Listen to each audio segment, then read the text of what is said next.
All right. Uganda Cranes has finally gone ahead to obviously trounce Mozambique by 4-0. And a clean sheet is going to have to be kept.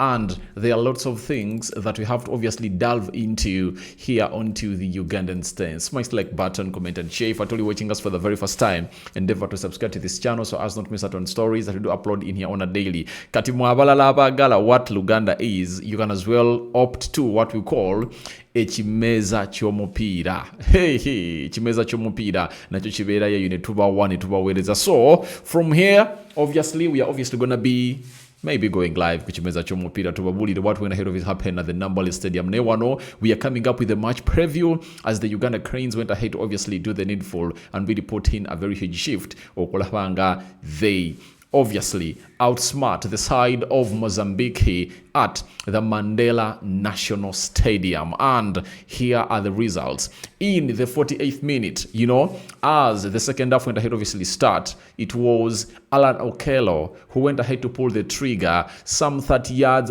from the goal area or from the goal line area, and it counted to put Uganda into the lead for the very first time in this entire game that had been a deadlock for a very long period of time possible in there.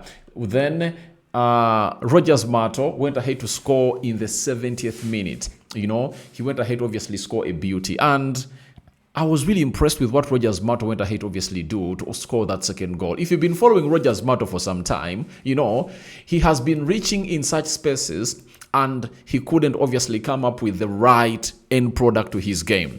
And if you've been following this channel for some time and my reactions for the games of the Uganda Cranes, I've always told you that Rogers Mato is a very good player, but he should improve on his end product to his game because it's really lacking. The end product to his game has always gone ahead to be lacking. But when you look at the goal that he really went ahead to score, he shows you that composure is now part of him because he lacked composure in the recent games to obviously see to it that he obviously threatens and really breaks down the enemy.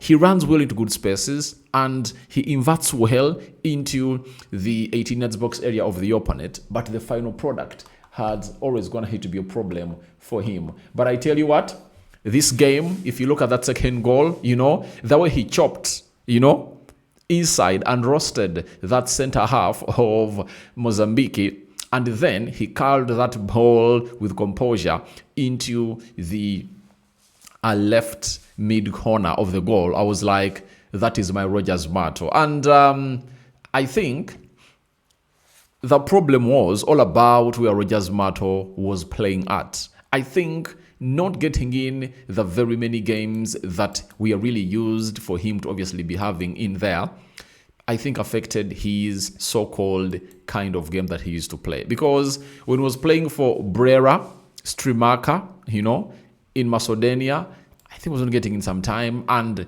even when he was playing in Turkey for Sanilufra, he was not getting in ample playing time. But when you look at where he's playing in right now, FK Varada, into the first football league in Macedonia, he has gone ahead to play 4 games this season, and he has 4 goals, meaning that the man is really in striking form that any opponent will obviously not want to obviously meet him in such a form because he might obviously destroy you to pulps, and that's what he did today. And that goal for me was really an eye-orgasm. It was really fun to watch. And for that goal that he scored, the second one, do you know how many fans have not been in Nambole that are obviously going to be triggered to go to Nambole because of that goal of Rogers Mato? The style and fashion in which he went ahead of his execute was really out of this world. It was really top notch. And even those that were in the stands at Nambole or in the seats, they'll be excited to really go back at Nambole when Uganda Cranes plays on Monday, because they know to it that they expect another such goal from Rogers Mato in there for you. And he really went ahead, obviously score another one in there to make it 3-0 for the Uganda Cranes. And it was Allan Okello trying to squeeze it in there, blocked for you. It was blocked in there, but a man known as Rogers Mato was really well placed to obviously put that ball into the back of the net. And it was really great. And I really liked what I saw in there. And guys, it was really a goals galore at the Nambole Stadium. And Uganda Cranes has gone ahead to explode, and in the way they exploded, they really went ahead to do the needful. And there was an own goal in what we call the dying minutes of the game.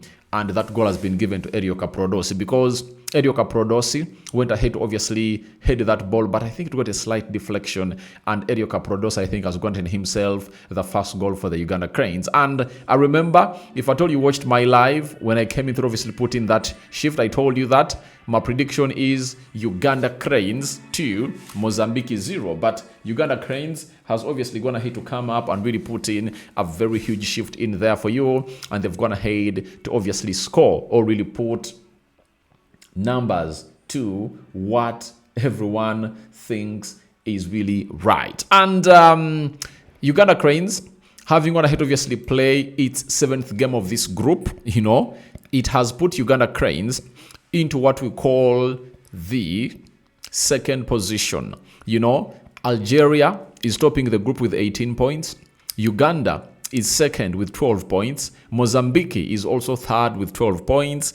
Guinea-Bissau is 4th with 10 points. Botswana is 7th with 9 points. And Somalia is 6th at the bottom of the table with 1 point. Uganda is going to be playing Somalia on Monday. So, that game of football is happening at Nambole Stadium on Monday. And that means we'll be playing our 8th game of the group stage. And we will be left with 2 games. That is Botswana and Algeria. That is it. But I think these performances might not take us to the World Cup, But all I know is they can obviously help these players obviously get what we call shown to the world. Like, moment. We all know to it that that's how everything will obviously pan out into the mix. So, as it stands, the Uganda Cranes has offered a platform for Allan Okello. He has to obviously go to Europe. If I'm Allan Okello, I should be working hard to go to Europe, because very many African teams have gone ahead to show interest in Allan Okello. But if at all I'm Allan Okello, there is no way I leave out going in Europe, because the last time he went obviously go to Paradu in Africa, things never worked well for him. So I think the best thing for him to do is to put in a very huge shift and really force himself doing the needful. So the format for the FIFA World Cup qualifier has been explained by what we call FIFA. They said, due to 9 CAF teams now directly qualifying instead of 5, the CAF Executive Committee announced a new qualification format on the 19th of May 2023. Teams were drawn into 9 groups of 6 teams. The winner of each group will directly qualify to the World Cup, while the 4 best group runners-up will participate in playoffs to determine which team will advance to the intercontinental playoffs in there for you. First round in there for you, and second round. Meaning that Uganda, if it continues to obviously perform well, there is a chance for us to play into the Intercontinental and see whether we can obviously force ourselves into the World Cup. Obviously, Algeria has taken the top spot, and there is no way the side of Uganda Cranes will obviously come up and obviously maybe try to really hijack that. But I think Uganda Cranes stands a chance in there for you to obviously come in through and maybe be among the best second performers and see to it that obviously get there. But when you look at the stats of the game, they've been really in favor of the Uganda Cranes. The stats were as follows. Where are the stats? They haven't gone ahead to give us the stats. Very asharing, No stats for Uganda versus Algeria. Very asharing. But all I know is that tomorrow, I think the players will train in the evening, and then we'll wait to see how things really pan out. But that's what I had to say for the Uganda Cranes here on the Ugandan Stains, as they went ahead to obviously trounce the side of Mozambique by 4-0. From here, we are heading to what we call Echimeza Chomopira as we dissect Uganda bwetimpude timu ya Mozambique golo nya Allan Okello still shining hard and is really trying to really lead the way throughout, because his goal has been very important. Because in every game, what's the most important thing? It's the first goal is always very important. Your reactions are welcome in the comment section below. We out.